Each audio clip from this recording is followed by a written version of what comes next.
Hi guys, how are you? My name is Hitesh. मेरी YouTube channel फिर सर्वे में आपका फिर से स्वागत है। गाइस, आज हम बात करने वाले हैं पर्सनल लोन अगर आपको एसबीआई से लेना है और जो सैलरी पर्सन है या फिर सेल्फ एम्प्लॉय है या फिर पेंशनर है, तीनों के लिए अलग कैटेगरी में यहाँ पे पर्सनल लोन एसबीआई प्रोवाइड करवाता है। लेकिन क्या होना चाहिए, क्या क्राइटेरिया है, कितना इंटरेस्ट रेट मिलेगा, आपका सिबिल स्कोर क्या होना चाहिए, पूरी जानकारी इस वीडियो में देने वाला हूँ। वीडियो को गाइस लास्ट तक जरूर देखिए। चैनल पर नए हैं तो गाइस चैनल को सब्सक्राइब जरूर कर ले, बेल आइकन को दबाना बिल्कुल ना भूले, क्योंकि गाइस ऐसे ही लोन से जुड़ी बहुत सारी इंफॉर्मेशन है जो कि यहाँ पे आपको मिलती रहेगी।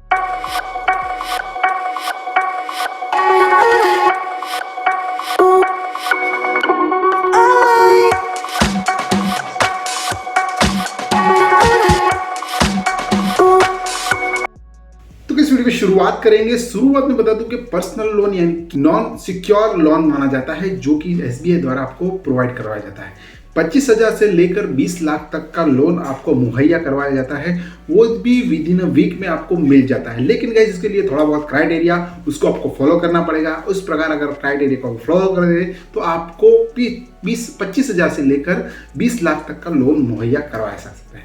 लेकिन हम देख लेते हैं अभी जो सैलराइज पर्सन है और जो भी सेल्फ एम्प्लॉय है उनके लिए क्या क्राइटेरिया है और पेंशनर है उनके लिए क्या क्राइटेरिया है, पूरा दोनों का डिफरेंट है। तो आप यहाँ पे मैं आपको स्क्रीन पे दिखा दूँ किस प्रकार हम देख सकते हैं। तो यहाँ पे पहले हम बात ले लेते हैं इंटरेस्ट रेट की कि दोनों के लिए जो इंटरेस्ट रेट है थोड़ा सा डिफरेंट है। तो यहाँ पे इंटरेस्ट रेट पहले हम बात कर लेंगे। तो यहाँ पे आपको स्क्रीन पे दिख रहा होगा जिसपे सैलराइड पर्सन और सेल्फ एम्प्लॉय उनके लिए 9.60% से लेकर 15.65% पर एनम उनको इंटरेस्ट रेट रहना पड़ता है। जबकि पेंशनर्स जो रहते हैं उनको 9.75% से लेकर 10.25% पर एनम आपको यहाँ पे इंटरेस्ट रेट पे करना पड़ता है। यानी कि पेंशनर के लिए बहुत कम इंटरेस्ट रेट यहाँ पे आपको देखने को मिल सकता है। आगे बात करें तो लोन अमाउंट की बात करते हैं। यहाँ पे लोन अमाउंट जो है 25,000 से लेकर 20 लाख तक का आपको लोन मुहैया करवा सकता है जो कि सैलराइड पर्सन और सेल्फ एम्प्लॉय के लिए है। और जहां पे हम पेंशनर की बात करें कि उनको है मिनिमम 25,000 से लेकर 14 लाख, यानी कि 14 लाख से उनको ऊपर अमाउंट यहाँ पे पर्सनल लोन के रूप में नहीं मिल सकती।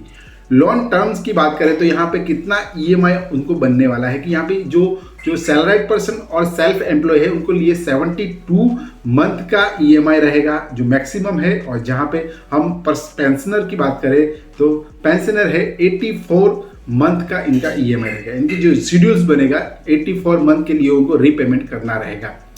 प्रोसेसिंग फी की अगर बात करें तो प्रोसेसिंग फी जो है 1.5% लोन अमाउंट प्लस टैक्सेस, यानी कि पर लैख जो पर टैक्सेस आपको 1.5% पर लैख आपको पे करना है। जहां पे हम पेंशनर की बात करें तो 0.5% पर लैख यहाँ पे उनको पे करना है, जो कि हमारा प्रोसेसिंग फी है वो आ जाएगा। उसमें साथ टैक्स जो आता है वो भी आएगा। लेकिन यहाँ पे मिनिमम टैक्स यहाँ पे आपको 500 रहने वाला है। एज लिमिट की बात करें तो यहाँ पे एज लिमिट बहुत मायने रखती है। जो कि हम सेल्फ एम्प्लॉय है या फिर सैलराइड पर्सन है वहाँ पे 21 एज से लेकर 58 एज यहाँ पे इंक्लूड की जाती है। और जब दूसरा जो पेंशनर है यहाँ पे एज है 78 ईयर्स, यानी कि 78 साल से ऊपर नहीं होना चाहिए मैक्सिमम।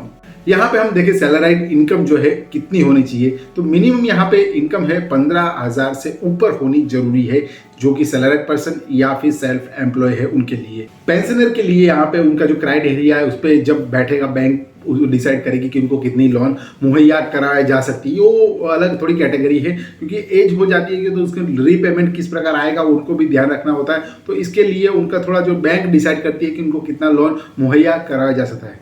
अभी क्रेडिट स्कोर की बात करें तो यहाँ पे जो सेल्फ एम्प्लॉय और जो सैलराइड पर्सन है उनका जो क्रेडिट स्कोर है 750 से ऊपर होना जरूरी है।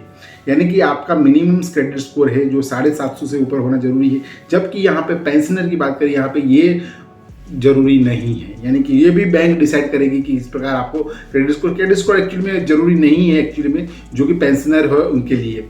अभी प्रोसेसिंग चार्ज की बात करें तो प्रोसेसिंग चार्ज है टोटल अमाउंट का जो 3% है जो उनको देना पड़ेगा। और यहाँ पे पेंशनर के लिए भी उतना ही अमाउंट जो प्रोसेसिंग चार्ज है वो देना पड़ेगा। यानी कि दोनों में बहुत सारा डिफरेंट हमको देखने को मिलता है।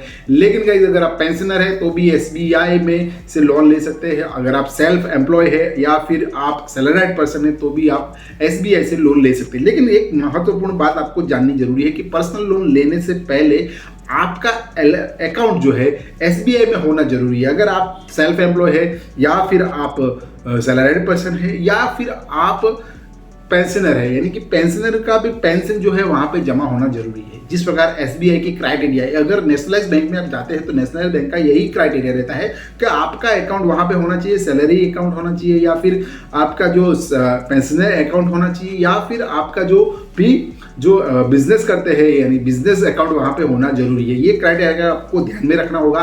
इस क्राइटेरिया को अगर ध्यान में रखेंगे तो गाइस यहाँ पे SBI में आप एप्लीकेशन कर सकते हैं और एप्लीकेशन करने के साथ आपको जो मुहैया आपकी जो क्राइटेरिया बैठता है, जिस प्रकार आपको क्रेडिट स्कोर बैठता है और क्रेडिट स्कोर के हिसाब से आपको पर्सनल लोन जो कि यहाँ पे मुहैया करवा जाती है। तो इस प्रकार आपको ध्यान में रखना है कि अगर आप SBI में जाते हैं तो आपका अकाउंट होना जरूरी है, जिस प्रकार मैंने बताया। और गाइस इस प्रकार आपको इंटरेस्ट रेट प्राप्त होगा और इंटरेस्ट रेट जो पेंशनर है तो वहाँ पे आपको थोड़ा सा बहुत फायदा हो सकता है, लेकिन अगर सेल्फ एम्प्लॉय या फिर सैलरीड पर्सन है तो यहाँ पे थोड़ा कम फायदा आपको होने वाला है। लेकिन यहाँ पे अगर आपकी मनी की रिक्वायरमेंट है तो यहाँ पे पर्सनल लोन आपको यहाँ पे मुहैया करवा दी जाएगी।